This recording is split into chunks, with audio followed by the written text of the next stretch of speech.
నమస్తే కాక, ఎట్లున్నారు? నేను మాత్రం కిరాకున్నా. ఎండాకాలం అనగానే మనకు గుర్తుకొచ్చేది ఒకటే, మామిడికాయలు.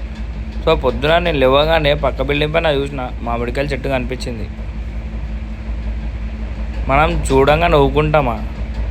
మామిడికాయలు ఎట్లా వేసి తెంపాలని ఫిక్స్ అయిపోయినా. సో కట్టకైతే ఒక కవర్ కట్టి దానికి దారం కట్టి తెంపుదామని ట్రై చేసినాం. పక్క బిల్డింగ్ పైన చాలా నీళ్ళు అయితే చూస్తారు, మెల్లగా అయితే ట్రై చేసినాం.